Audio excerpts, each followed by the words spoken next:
There's a gas station 3 blocks from where you live, you've driven past it hundreds of times, you know exactly where the pumps are, which island has the broken card reader, whether the restroom key is actually available or just a placeholder on the wall.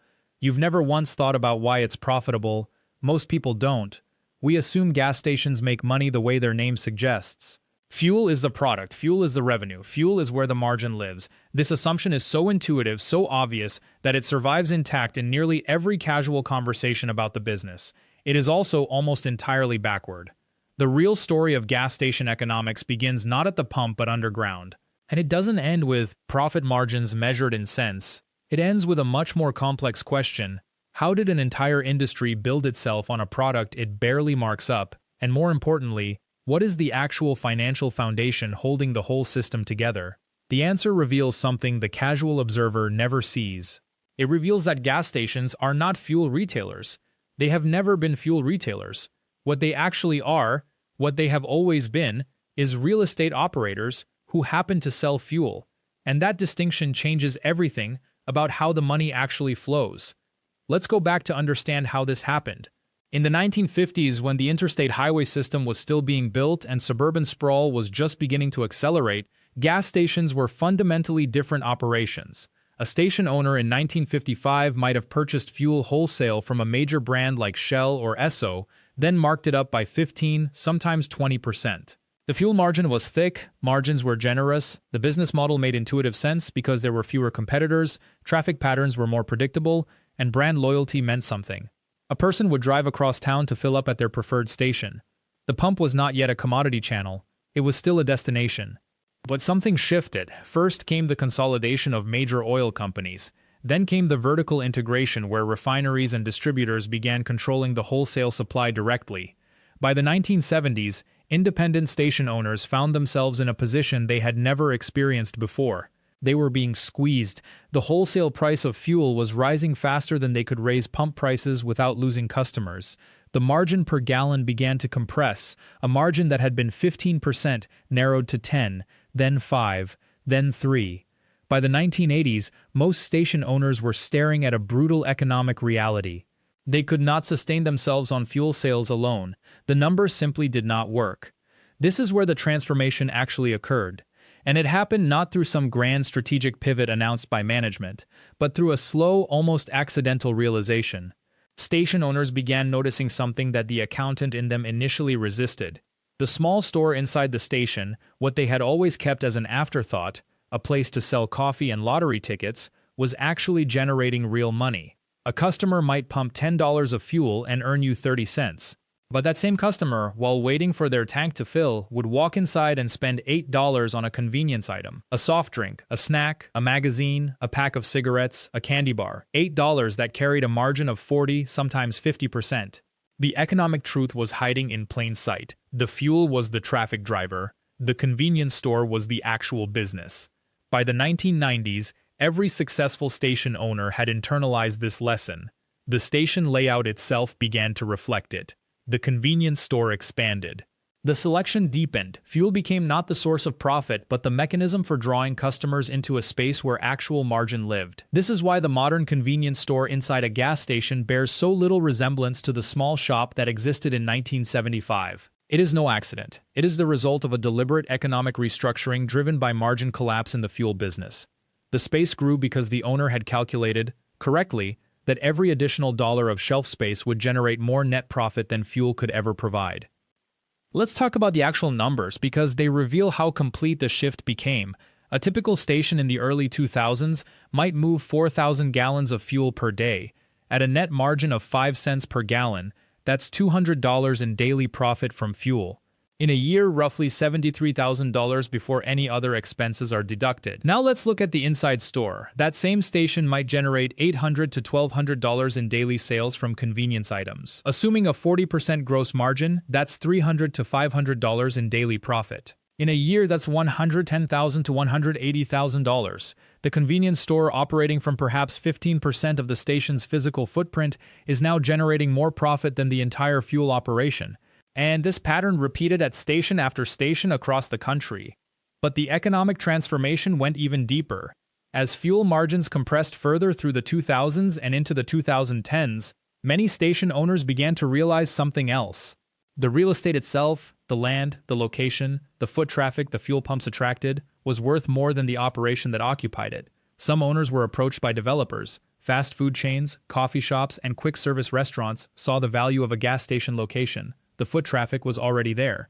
The visibility was already established. In some cases, station owners found themselves in possession of property that was worth far more than their annual operating profit. The question began to shift from, how do I make more money from the fuel business, to, what is the highest and best use of this land? And the fuel business, which had seemed so fundamental, suddenly appeared as just one way to monetize prime real estate.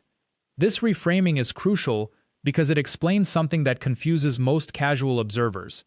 Why would a major oil company, Shell, Chevron, BP, continue to operate or support so many low-margin stations? The answer is that they are no longer really in the fuel business either. They are in the location business. A major brand's value lies not in the 10 or 20 stations it owns directly, but in the thousands of branded stations it franchises to independent operators. The brand gets royalties, it controls pricing strategies, it ensures brand consistency, and most importantly, it guarantees shelf space for its branded products. Not fuel, but energy drinks, motor oil, car wash solutions, and snacks. The fuel is almost incidental. It is the mechanism by which the parent company leverages the real estate and the customer flow to sell higher-margin products. A gas station owner in 2024 operates in a completely different financial universe than one did in 1965. The structural economics have shifted, the leverage points have moved, and most importantly, the margin narrative has inverted. When someone tells you that gas stations make money by selling fuel, they are describing an outdated business model. The stations that survive and thrive today are the ones that made the transition, sometimes consciously, sometimes by accident, to become convenience-driven locations that happen to include fuel as a traffic driver. Now let's examine what this actually means for the person who decides to open a station today. They face an environment more hostile than their predecessors did, but also more sophisticated. The days when you could buy a property, install pumps, and count on fuel margin to sustain the operation are over. Any modern station owner approaching this business without understanding that fuel is a traffic acquisition tool rather than a profit center will fail. The decision to open a station is now a decision about real estate, location, foot traffic potential, and convenience retail expertise. It is no longer primarily a decision about the fuel supply chain. This is precisely why the most successful independent operators in recent years have not been fuel experts. They have been experienced convenience store or quick-service restaurant operators who saw an opportunity to add fuel as a loyalty and traffic mechanism. They already understood inventory management, product mix, margin optimization, and customer flow. The fuel piece was a new channel through which to apply skills they already possessed. Conversely, many traditional fuel distributors who attempted to enter the convenience retail space without that expertise found themselves struggling. They could forecast fuel demand with precision, but they had no intuition for which snack items would move, how much cooler space to allocate to energy drinks versus cold beer, or how store layout affected impulse purchasing behavior. The cost structure of opening a station today reflects this reality. A new build still requires $1.5 to $4 million in total investment, but where that money goes has changed. In 1980, perhaps 60% of the capital went to fuel infrastructure, tanks, pumps, underground equipment, environmental compliance. Today, that proportion has inverted. The convenience store and its associated systems now command half or more of the total capital expenditure. The building itself needs to be attractive, with clean restrooms, adequate cooler space, modern point-of-sale systems that can manage thousands of SKUs, and a layout designed to maximize cross-selling opportunities. The margin implications of this shift are profound. A station owner in 2024 might see the same $70,000 to $100,000 in annual fuel profit that a station owner in 1995 saw. But that owner also sees $150,000 to $200,000 from convenience retail, another $50,000 or more from prepared food, perhaps another $30,000 from car wash services if the location supports it. The total operation is larger, the diversification is complete, and the dependency on any single margin stream is reduced. This is not resilience that emerges from genius or luck. It is resilience that emerges from economic necessity. The market compressed the fuel margin so severely that stations had to evolve or disappear. There is a critical secondary insight buried in this analysis that most industry observers miss entirely. The compression of fuel margins did not happen by accident. It happened because fuel itself became a commodity in a way it had never been before. The barrier to entry collapsed. By the 1990s, anyone could check fuel prices in real time. By the 2000s, you could use GPS to find the cheapest station within 5 minutes of your current location. By the 2010s, apps were automatically routing you to the cheapest pump based on your commute pattern. The ability to price discriminate based on brand loyalty, location convenience, or service premium disappeared. This is what economic textbooks call perfect market information and perfect substitutability. When a customer's only decision is based on price, and every competitor knows the price instantly, margin collapses. It collapses not because of greed or inefficiency, but because competition has become mathematically perfect. The convenience store operates in a completely different informational environment. Yes, you can buy a Coca-Cola or a candy bar anywhere, but the question of where you buy it is not resolved purely by price comparison in real time. It is resolved by convenience, impulse, habit, and the random assortment of items the store happens to have in stock. A person running late for work will not drive 5 minutes to a different station to save 30 cents on a candy bar. They will buy it at the pump. A person waiting for their tank to fill has not planned to buy snacks and is making impulse decisions while standing in the store. This is a fundamentally different market dynamic than the fuel market. It is less price transparent. It permits pricing power. It allows margin. By understanding this distinction between commodity markets with perfect information and impulse purchase markets with limited price sensitivity, you understand why modern station economics work the way they do. The owner is not fighting gravity on fuel margins.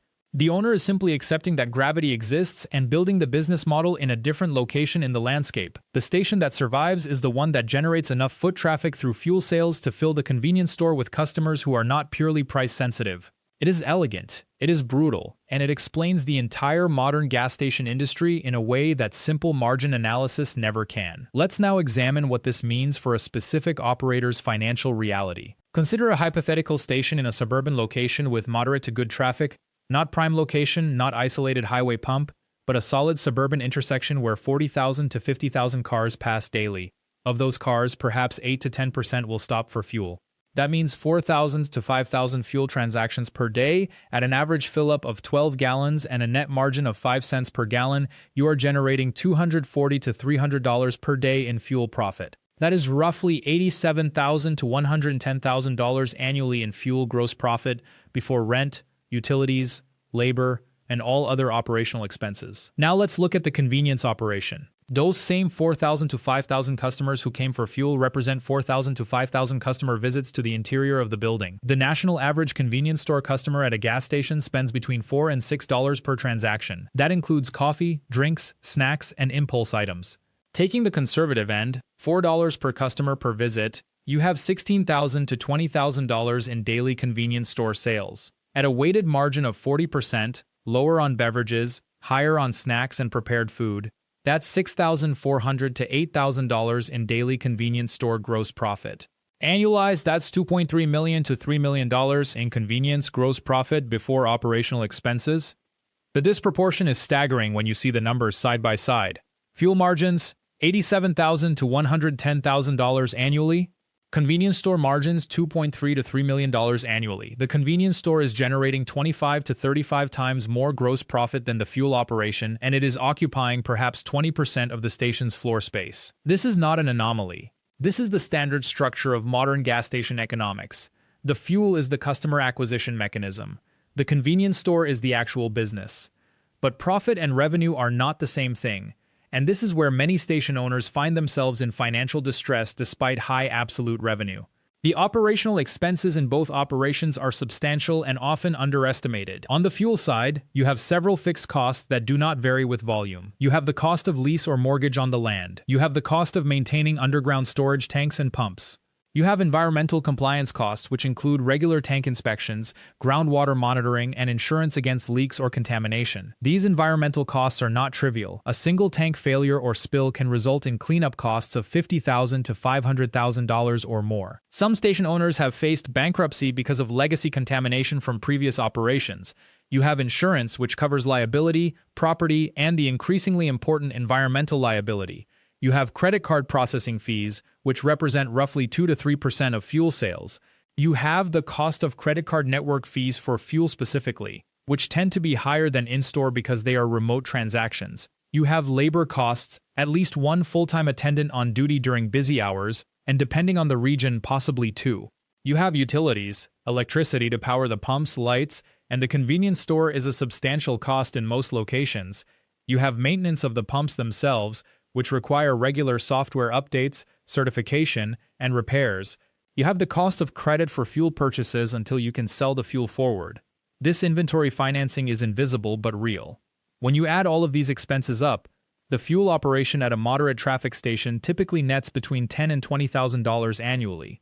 Let me repeat that. After all expenses, the fuel operation, the business that generates hundreds of thousands in gross revenue, nets between $10,000 and $20,000 annually. That works out to roughly $100 per day in net profit from fuel. The margin per gallon is 5 cents, but when you subtract the cost of credit, processing fees, labor, utilities, rent allocation, maintenance, insurance, and environmental compliance, the actual profit per gallon approaches zero. On a bad day, at a bad location during a price war, it is negative. The station is losing money on fuel. This is the crucial insight that separates successful station owners from those who fail. The unsuccessful owner believes the business is about fuel margins.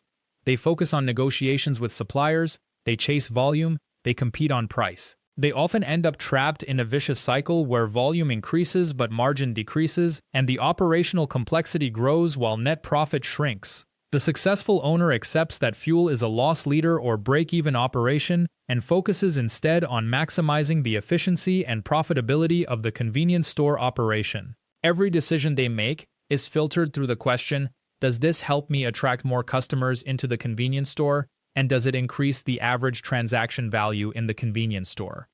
This is why product selection in the convenience store is not random. A successful operator in a location with morning commuter traffic will stock premium coffee brands and breakfast sandwiches. A location near a highway will emphasize beverages and snacks optimized for road trips. A location near schools will stock different products than a location in an office park. The operator is not just stocking a convenience store, they are designing a customer acquisition and retention system around the fuel that brings people through the door. The fuel is the loss leader in marketing terms. The convenience store is where the business actually happens.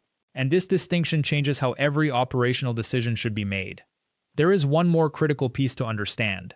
The relationship between the station owner and the fuel supplier is not what most people imagine it to be. Many people assume the station owner is in a powerful negotiating position. They are moving thousands of gallons of fuel daily. Surely they have leverage. In reality, the leverage is almost entirely with the supplier. For a franchise station, the terms are dictated. You will buy from the approved distributor at their price. You will follow their pricing policies. You cannot use a cheaper unbranded fuel and resell it as their brand. The franchise agreement typically contains clauses that govern your pricing, sometimes even mandating minimum prices below which you cannot sell, preventing you from competing too aggressively with other franchise stations of the same brand. For independent operators without a franchise relationship, the leverage is somewhat better but still limited. You can source fuel from multiple wholesalers giving you options, but you cannot easily switch suppliers on a daily basis. The logistics of fuel delivery require a relatively stable supplier relationship. If you commit to a supplier, they have some bargaining power over you. If you try to play suppliers against each other, you may find yourself unable to secure reliable delivery, and there is an asymmetry in the relationship that most people do not fully appreciate. The oil company profits whether it sells you fuel at $2 per gallon or $3 per gallon. Their margin per gallon is roughly consistent, but your margin per gallon is negative or zero at both prices. Your profitability depends entirely on the absolute volume you can move and how efficiently you can operate the convenience store. The supplier has little incentive to help you. In fact, they have an incentive to keep you under slight margin pressure, which prevents you from investing heavily in your convenience store and competing with stations operated directly by the oil company. This asymmetry is why many independent stations struggle while chain-operated stations thrive. A Shell station operated by Shell and a Shell station operated by a franchisee have different economic incentives. The franchisee is trying to maximize convenience store profit to compensate for fuel margin collapse. The company-operated location has multiple revenue streams. It profits from the franchise fees and royalties at franchise stations. It profits from controlling the fuel supply through its own distributor. And it profits from branded convenience products sold at all its stations. The company can afford to operate its company-owned stations with lower convenience store margins if it chooses, because it is harvesting profit at multiple points in the supply chain. The franchisee cannot. This creates a subtle but consistent competitive advantage for the major oil companies over independent operators.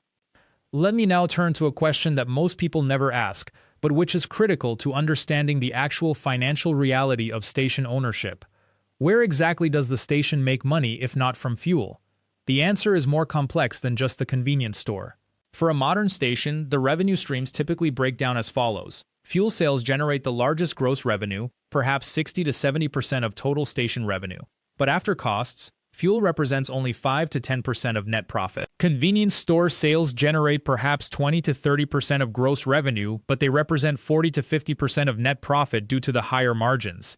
Car wash, if available, generates 5 to 10% of revenue and 10 to 15% of profit because of very high margins. Prepared food and quick service, if offered, can generate another 5 to 15% of net profit. Loyalty program data and insights, increasingly monetized through partnerships with brands and retailers, represent another stream that does not appear in traditional revenue accounting. Let's examine the car wash operation because it reveals something important about how station owners have learned to think about their real estate. A car wash at a gas station is not primarily there because people enjoy washing their cars.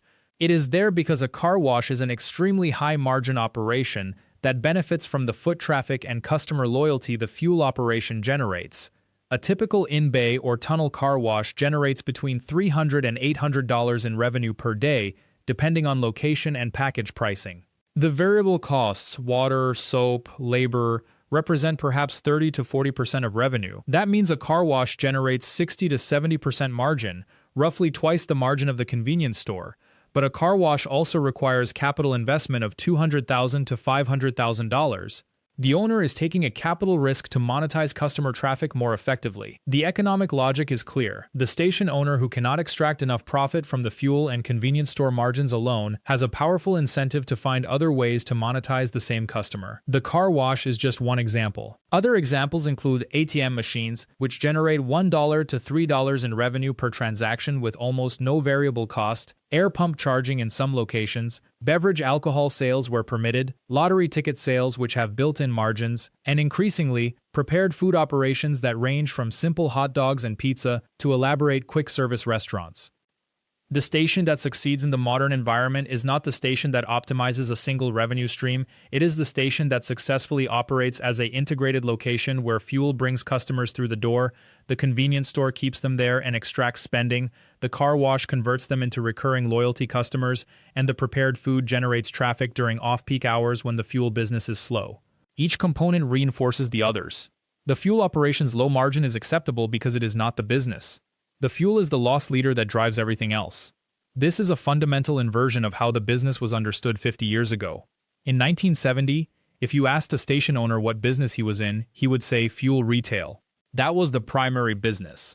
Everything else was supplementary. In 2024, if you ask a successful station owner what business she is in, she will not mention fuel at all. She will describe herself as running a convenience and services destination that happens to sell fuel. The identity of the business has transformed because the economic structure of the business has transformed. The margins changed the strategy changed the identity. So let's talk about where the real money lives now. Inside that convenience store building is where the station's survival depends. The typical convenience store attached to a gas station generates between $800,000 and $1.2 million in annual revenue. That sounds substantial until you look at the margins. Convenience store operations run at a gross margin of around 30 to 35%, which means from that $800,000 to $1.2 million in sales, the station owner keeps $240,000 to $420,000 before operating expenses. But here's where it becomes strategic. Unlike fuel, which the station owner has almost no control over, the price is set by the wholesale supplier and market conditions. The convenience store is where discretion matters. The station owner chooses the product mix. She controls which suppliers she works with, how much inventory she carries, what price she marks items at, and how much labor she dedicates to the operation. A gallon of fuel generates 3 to 7 cents of profit. A bag of chips costs the store 75 cents and sells for $2.49. That's a margin of $1.74 on a single item. A fountain drink costs perhaps 20 cents to produce and dispense, and retails for $3 or more. These are entirely different economics. The prepared food operation is where the real lever exists. A hot dog that costs perhaps 40 cents in wholesale cost can be sold for $3.99. A fountain drink that costs practically nothing once the syrup concentrate and cup costs are accounted for sells for $2.50 to $3.50. A roller grill sandwich or breakfast item that costs 75 cents can move at $4 to $5. These products have gross margins of 60 to 75%. When you compound the volume, a busy station might move 15 to 20 of these hot dogs per hour during lunch and dinner service, plus breakfast sandwiches in the morning. The daily contribution from prepared foods alone can reach $400 to $600, depending on traffic and daypart performance. And that's before we even discuss the beverage operation. A fountain drink system, the soda dispenser that sits on the counter, is perhaps the highest margin component of any gas station. The cost of the syrup, carbonation, ice, and cup might be 15 cents. The retail price is generally $2.50 to $3.75. The station owner might sell 3,000 to 4,000 fountain drinks per week at a single location. That's 150 to 200 cups per day. At a margin of $2.35 per cup, even conservatively, that's a contribution of $300 to $470 per day from fountain beverages alone. But margins alone don't tell the story. What matters is velocity and turnover. The convenience store inventory at a typical station turns over much more rapidly than in a traditional grocery or retail environment. A pack of cigarettes that a station receives might sell within 48 hours. A case of energy drinks might turn in 3 days. This rapid inventory turnover means the owner isn't tying up capital in slow-moving stock. She's converting cash constantly. This is the same principle that made convenience stores revolutionary in the first place when they emerged in the 1950s. The ability to generate multiple turnovers of capital within a single week, which multiplies the return on that capital. So the convenience store might contribute between $500 to $700 in net profit on any given day. That's between $182,000 and $255,000 annually. Now add to that the other service components that a modern station operates: car wash services, which we discussed, oil change services, tire rotations and repairs, ATM commissions, lottery ticket sales, prepaid phone cards, money transfer services. Each of these is a small margin by itself, but collectively they matter. A station that runs a car wash might add $40,000 to $60,000 annually. An oil change service might add $30,000 to $50,000. These aren't glamorous revenue streams, but they're there, and they're profitable. What emerges is that a successful modern gas station is actually a portfolio of small businesses operating under a single roof. The fuel business is one component, and often not even the most profitable one anymore. The convenience store is another. The car wash is another. The fuel services and repairs are another. Some stations have added fast food partnerships, allowing brands like Subway or Dunkin' to operate small kitchens within the station's footprint. These partnerships generate both commission revenue and increased traffic, which drives incremental convenience store sales. The owner of a station that understands this, who invests in the convenience store experience, maintains the prepared food quality, promotes the car wash, manages the service operation well, can operate a station that generates $300,000 to $450,000 in annual net profit. Compare that to the $100,000 that comes from fuel alone. The convenience store component is doing the heavy lifting. The fuel is the traffic driver. This shift explains why the economics of station ownership have fundamentally changed. 50 years ago, a station owner with a loyal customer base and reasonable volume could succeed by simply selling fuel efficiently. Today, that's no longer possible. The fuel business alone cannot sustain the operation. The owner must be an operator. She must understand labor scheduling, food safety, inventory management, and customer experience. She must make constant decisions about what products to stock, how much to invest in prepared food quality, whether to run a car wash, and how to price everything competitively while maintaining reasonable margins. The station owner is no longer primarily a fuel merchant. She's a retail operator managing a complex ecosystem of services and products. This is why so many family-owned stations from the 1970s and 80s eventually closed or were sold to larger operators. The owners understood fuel retail. They didn't understand convenience retail. They didn't have the capital to upgrade their stores to compete with modern convenience store chains. They didn't have the operational sophistication to manage multiple revenue streams simultaneously. The business changed faster than they could adapt. Now there's another critical element that separates successful modern stations from struggling ones, and it exists in a layer most customers never see. It's the relationship with the fuel supplier and the structure of the supply agreement. A station owner might operate independently, meaning she sources fuel from a wholesale distributor and has complete control over pricing and branding. Or she might operate as a franchise under a brand like Shell, Chevron, Sunoco, or BP, meaning she pays the brand a franchise fee, follows their pricing guidelines, uses their specified suppliers, and maintains their brand standards. The independent model offers more flexibility and higher potential margins on fuel itself, because the independent owner can negotiate directly with wholesalers and play suppliers against one another to reduce her cost per gallon. But it requires significant brand recognition in the marketplace to drive volume, and it requires the owner to handle all marketing and customer acquisition independently. The franchise model offers the advantage of brand recognition. A customer driving through an unfamiliar town recognizes the Shell or Chevron brand and trusts the quality. But it constrains pricing power and requires payment of franchise fees, typically ranging from $5,000 to $20,000 annually, plus markup requirements that the supplier imposes. What matters for the economics is that the relationship between the station owner and the fuel supplier is highly structured. The supplier typically owns the underground storage tanks, which means the owner doesn't have to carry the capital cost of tank installation and replacement. This is a significant advantage because those tanks are expensive and require periodic replacement and environmental compliance work.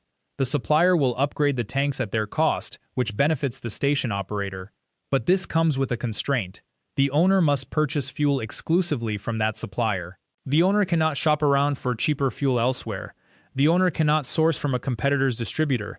This exclusivity is the trade-off for the supplier handling the capital cost of the storage infrastructure. The margin structure on fuel itself reflects this. A typical franchise station owner pays the supplier roughly 95 to 98 cents per gallon for regular unleaded fuel. If she's selling it at $3 per gallon, which is roughly the 2024 national average, her gross margin is 3 cents per gallon. From that 3 cents, she must pay the credit card processing fees, which run roughly 2 to 3 cents per gallon on a national average. This leaves her with perhaps 0 to 1 cent of actual profit per gallon after the fuel merchant services fee.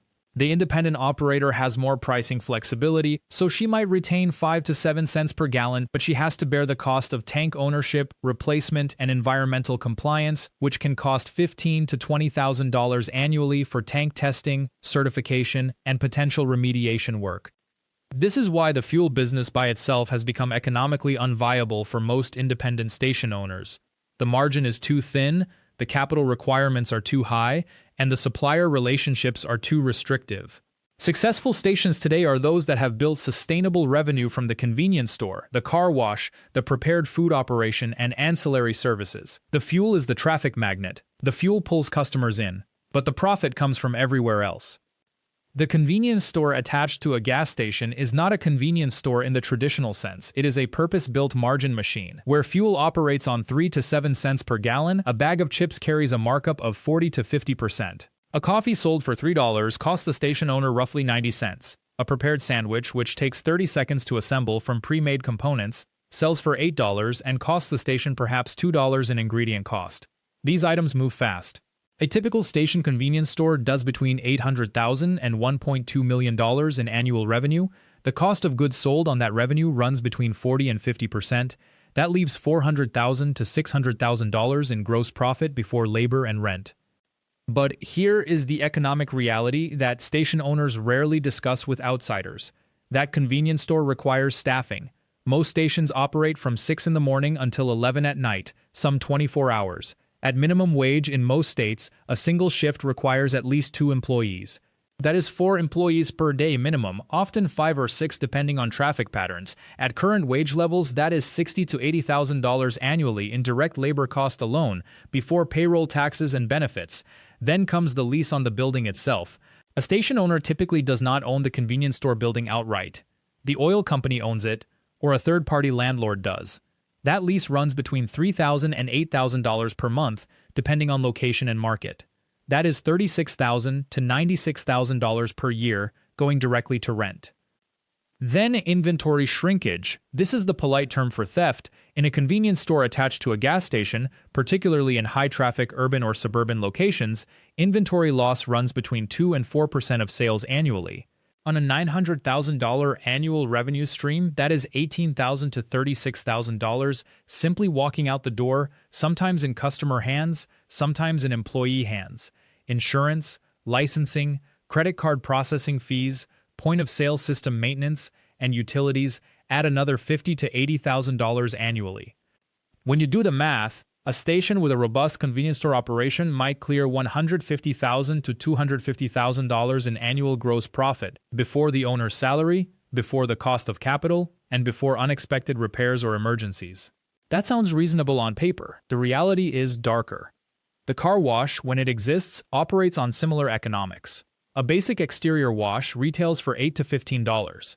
The cost to deliver that wash, water, soap, electricity, maintenance of equipment, runs between $2 and $4 per car.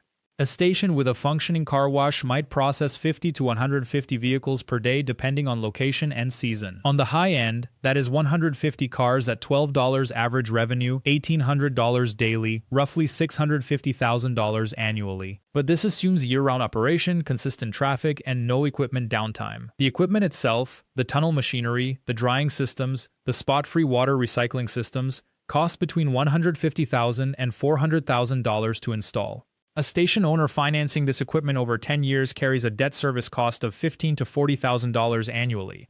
Equipment maintenance, the single biggest operational expense, runs another $20,000 to $40,000 per year.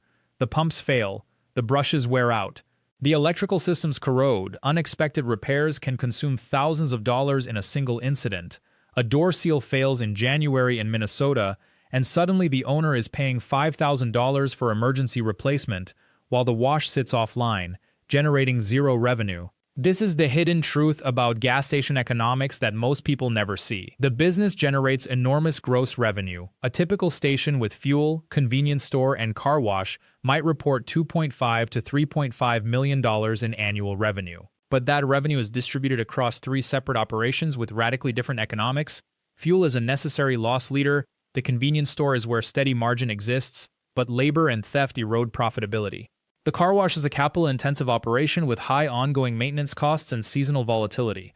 A station owner who works the numbers carefully might end up with a net profit of between $100,000 and $300,000 annually, before taxes, before the owner's own salary if the owner is working the station daily, before emergency capital expenditures, after 15 to 20 years of debt service on a $2 to $4 million initial investment, before managing the complexity of fuel supplier relationships, environmental compliance, and staff turnover. And this assumes the station is located in a profitable market with adequate traffic, that the owner has chosen suppliers wisely, that major unexpected environmental issues do not emerge, that the car wash equipment does not require catastrophic repairs, and that the neighborhood does not decline in ways that reduce customer visits.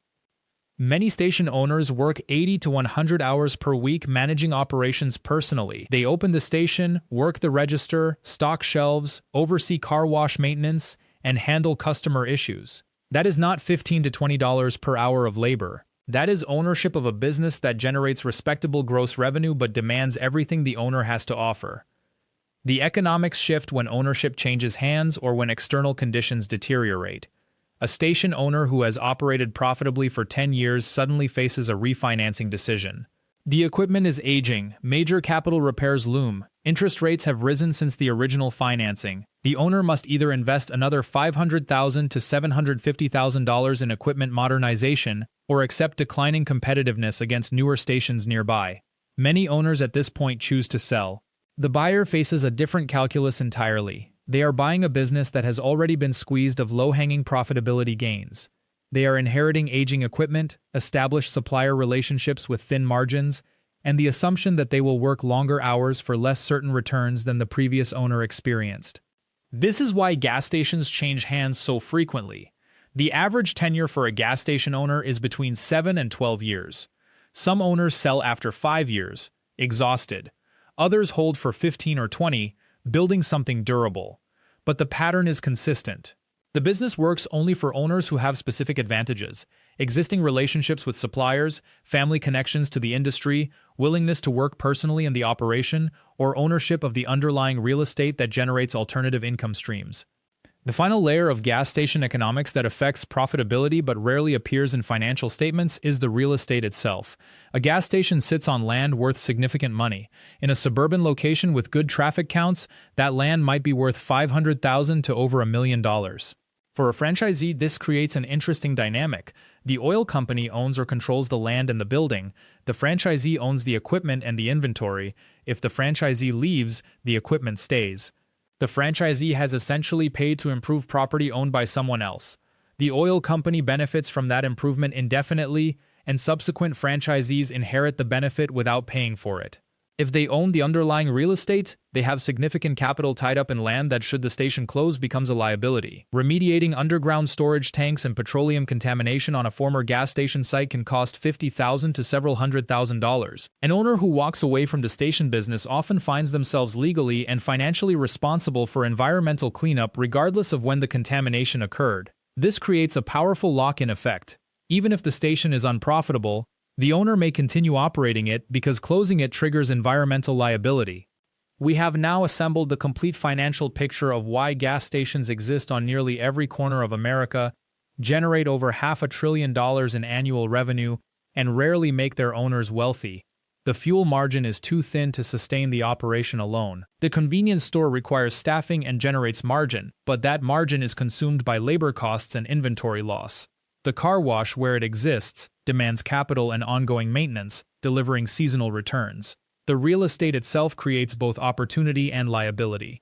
The successful station owner is not someone who makes money on fuel. The successful station owner is someone who has built a diversified revenue ecosystem, managed labor efficiency carefully, chosen a high-traffic location, and often brought additional capital from real estate ownership or external business interests to subsidize the core operation. For those of you interested in exploring the complete breakdown of gas station economics, the financing structures, the supplier relationships, the environmental liability frameworks, and the regional variations that change these numbers dramatically, we have prepared a comprehensive guide available in the description and pinned in the comments. It goes much deeper into the acquisition strategies, the franchise versus independent decision matrix, and the specific market conditions that separate thriving stations from struggling ones.